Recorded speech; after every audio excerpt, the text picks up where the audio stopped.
Hello and welcome to this tutorial. We will be talking about certain features that help not only students but also parents understand the features of itsLearning to help them be as successful as possible for Achieve Virtual Education Academy.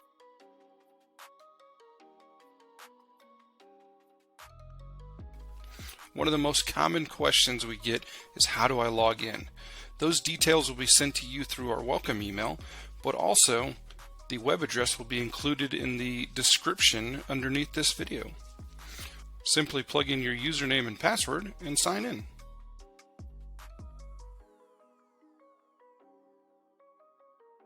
After you sign in, ClassLink will take you to this page. This is your home page. The tiles on ClassLink will allow you to sign in to the different applications that you'll need for the courses. So you've got a single sign-on service that's working to help collect all the different things that you need for your courses in an easy to access manner.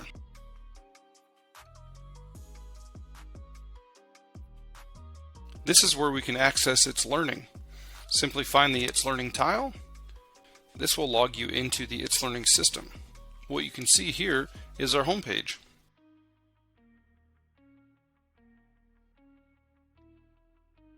Occasionally ClassLink will have issues. However, there is a fix. If you are utilizing Google Chrome as your browser, you can simply log in as your student account into your Google account. That way you have access to the features that Wayne Township has implemented for your Google account. Simply come up to the waffle board here where the Google apps are at, click on that, and then scroll down to the bottom. You'll notice the itsLearning icon here. You can log in this way by clicking on itsLearning, and it will take you into your account.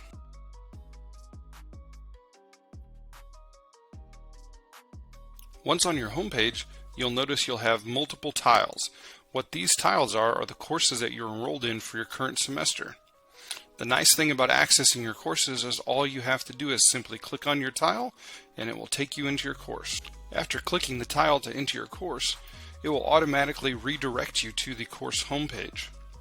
This homepage can be different based on which teacher you have. However, they have the control to take you to where they would like you to be in the course to give you important information. As you can see here, Mr. Lewis's contact information, how to start the course, the gradebook location, the pacing guide for the semester, the link to the welcome email text that he sends at the very beginning of the semester, as well as a countdown, is located on the home screen.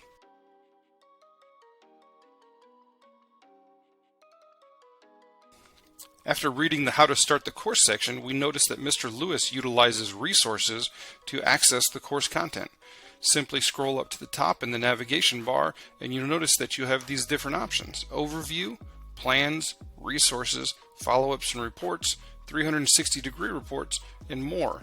Let's click on the resources to see some examples of how the work is presented. Upon clicking on resources, you'll notice that the folders open up not only in the main section of the screen, but also in the left-hand side there's a navigation section. Through this navigation section, we can utilize the way that the class is set up to navigate our courses. This is the home page that we were just on, how to get started and other important information. Unit 1 includes assignments 1 through 6, Unit 2, 3, 4, 5, and then the final exam. You'll notice that it's nicely formatted to have you know that these assignments are located here, so if you ever get confused about where you might have left off, if you remember the number of the assignment you were on, you can quickly navigate back in. Let's look at Unit 1. After opening Unit 1, you can notice that we've got the Psychology Introduction, Psychology Unit 1, Chapter 1, PDF.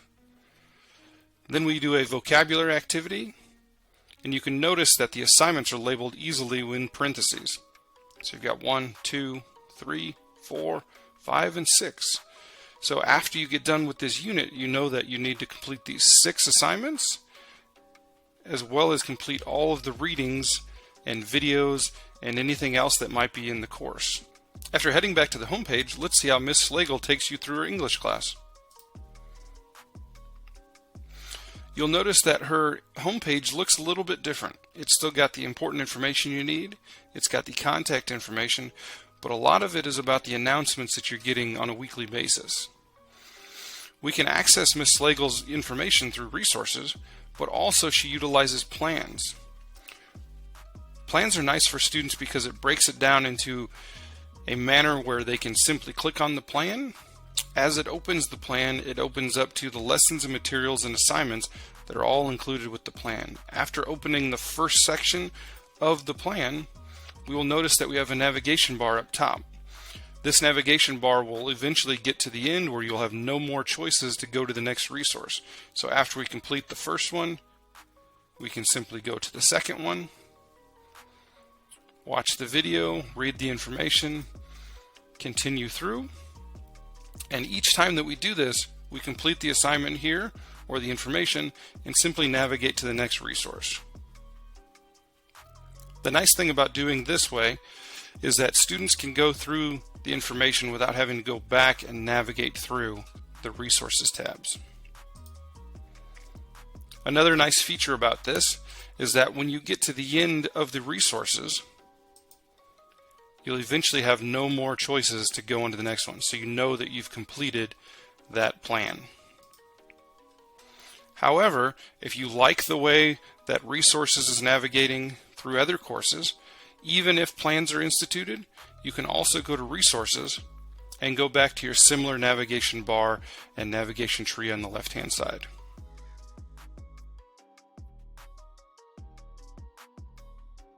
Another common question is, how do I access my grades?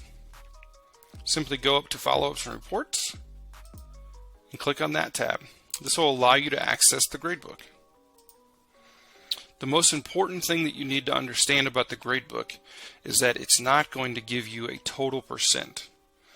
I will show you how to do that in the next section about 360-degree reports. The nice thing about the gradebook, though, is it gives you a quick overview of how you're doing. So on assignment 1, we've got a 25 out of 25. The date that it was due will be in the right-hand column. So 1/7/2022. As we progress down, you can quickly see I did not complete assignment 2, I have completed assignment 3, I have not completed assignment 4, and so on. So this is a quick view of what's going on in your gradebook to help you better understand which assignments that are actually graded and which ones you've completed.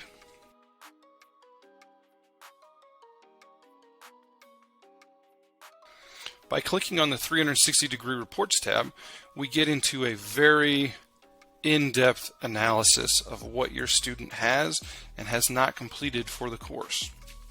The nice thing about 360-degree reports is it allows you as the parent as well as the student to understand how you're doing in each class, how much work you're completing, how much time you're spending in it. It has a better sense of how you're doing, but also at the same time, if you're not doing so well, how to rectify that situation to allow you to be more successful within your courses. As you can see here on the home page of 360-degree reports, it breaks it down by activity, progress, and grades. So what we can see here is the average amount per day that this student spends in this class, the number of visits as an average per day, as well as their activity up from last week. The total duration that they've spent in the course altogether, the total time of visits, and then the last visit they've made for the course. You can also break this down by activity per day. So you've got the month here, but also the days of the month here, so you can see when they're on and when they're not on. The other analysis that you can do is it breaks it down by all the months that they've been in the course. So some of them won't apply, for example, over the summer, or if they're in a fall semester course but not a spring semester course. So a lot of this will remain blank. However, it will show you on the day of the month, but also in the month, so you can analyze and say, okay, we had a really big gap here. What was that? Oh, that was spring break. So it's really helpful to see some gaps that might have occurred, but also ones that are explainable because of different circumstances. For example, if we come down to the bottom, total visits by weekday and time of day, you might have a student that works every Tuesday and Thursday, or they're the ones that don't work on the weekend because you guys always go on family trips. That's totally acceptable. What we're looking for is that the commonality is that they will allow themselves to work when they can and take advantage of all the information that they've got to be as successful as possible. Let's take a look at the Progress tab. The Progress tab will allow us to see overall progress, as well as break down that progress by completed on time assignments, completed past deadline assignments, and then incomplete past deadline. So for example, if you completed an assignment on time, it would be marked as green. If you completed it, but it's past the deadline, it would be in yellow. And then incomplete past deadline. So these are things that you still need to complete and they're past the deadline, is in red. On the other side, we've got the resources. So these are the assignments. These are the resources. The resources, the total number of resources in the course to help you with your information, as well as the amount that you've visited, the amount that you have not visited, and the amount that are not active. Not active is usually at 0. However, some courses are under construction. There may be an error. There may be something that's getting fixed, so they may be inactive right now, but they will be active soon. The nice thing is on the Progress tab, as we scroll down, we can quickly see all of the elements of the course will be listed on the left-hand side. The nice thing about this too is based on the way that the resources are set up, this is all in order. So if they go from the very beginning to the very end, they will complete the course in order to help them out. The nice thing you have here besides the elements is the status. If they've ever visited it, if they've completed it, if they've not completed it, and so on. So you can quickly get a snippet of they've done this, they've done this, they've done this, they've completed this, they have not completed assignment 2. So they can quickly see that they've done these things well. The other thing that you'll notice is these are corresponding with the colors, so the red, the yellow, and the green, based on the due dates of the overall activities that are completed. The nice thing you can see also is the last visit date. So when they completed the assignment, when they visited, are all listed in the last visit date. The other thing that we can break this down a little bit further is the time spent. So the time spent here allows you to see that in this, you will allow yourself to see 41 seconds spent, this one 11 seconds, 0. So if you notice that they're doing poorly on an assignment, you can say, okay, how much time did they actually spend on this versus how much time do you believe they actually should have spent on the assignment. Some of them will be pretty quick. For example, chapter 1 vocabulary, it's only recording the amount of time that they were in that assignment to submit it. So if they completed the vocabulary in another place, for example, a Google document the entire time, and then they submitted it, it shouldn't take that much time. However, if we get down to the Unit 1 test, this should take a little bit longer. As you can see, it took 4 minutes and 9 seconds instead of right here you've got 11 seconds. The other thing you can notice, the details, if it's mandatory, the deadline, as well as the result that they earned on that assignment. So this can really give us an in-depth analysis of what your student has done to help you better understand how they're doing and why they're doing that. So the last one we'll be looking at are grades. The grades are nice to see. It gives you the overall percentage. However, what you need to understand is that this percentage is only based on the assignments they've completed. So unless your teacher is manually putting in the missing assignments in itsLearning itself, this will not reflect, for example, you have 3 weeks left of the class, you're supposed to be on assignment 29, you're only on assignment 6, so you've got a gap of 23 assignments that have yet to be completed. This will not reflect all of those missing assignments, so please do not get caught up in the overall grade. If they are on track, that is very accurate.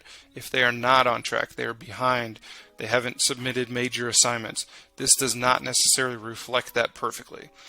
The grades that you will get that respond to and give you your actual grade for the entire course at the semester mark is based on Skyward. So please, if you have any questions about this, reach out to your teacher to give you the most accurate information for your grades as possible.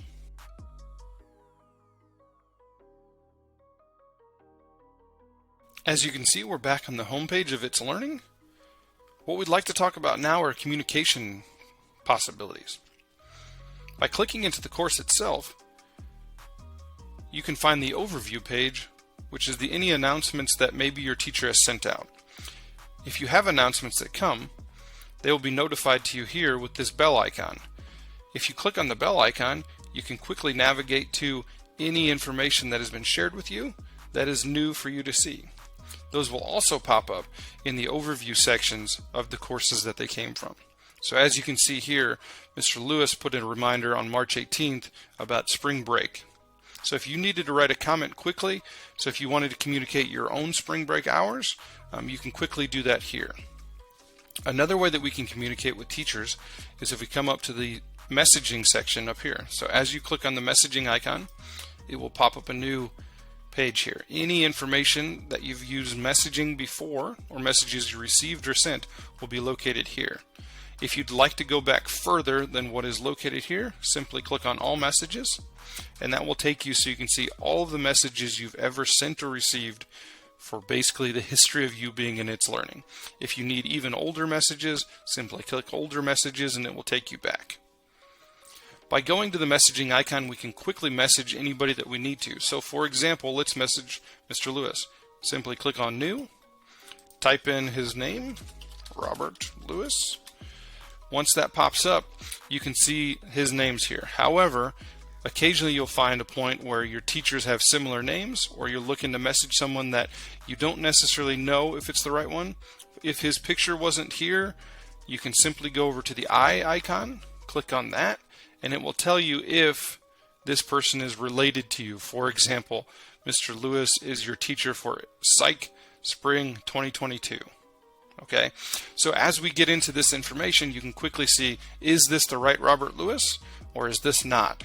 In the past, students have messaged people and then not gotten responses quickly because they've messaged the incorrect person. After we put in Mr. Lewis's name, simply write your message and click send.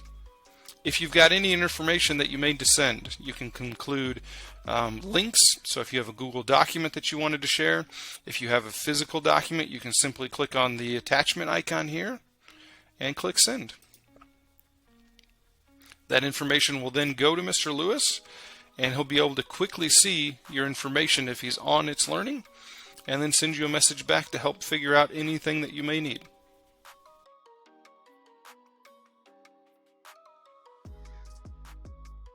One of the most pressing questions we get at the end of the semesters is, how do I finish? How do I complete my course and earn my credit? The policy of AVE is that every course is required a final exam that is passed with a 65% or higher. However, we also have the policy that you need to complete all coursework. So for example, this psychology course, you have 37 assignments, which includes the final exam. So at the point where you finish your 36th assignment, you study for the final exam, what you should do is reach out to your teacher for the final exam password or the procedure for final exam completion. As you can see, when we go into the final exam folder, this final exam is password protected. So when we click on Start Test, it's going to ask us for this password. This password will be supplied by your individual teacher. So for psychology, you would need to reach out to Mr. Lewis to get that final exam password.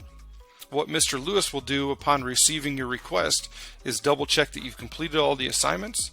Also double check that you're passing the class with a 65% or higher, in order to ensure that once you've completed the final exam, you've passed the final exam, all of those things are set up for you to complete the course and earn that credit.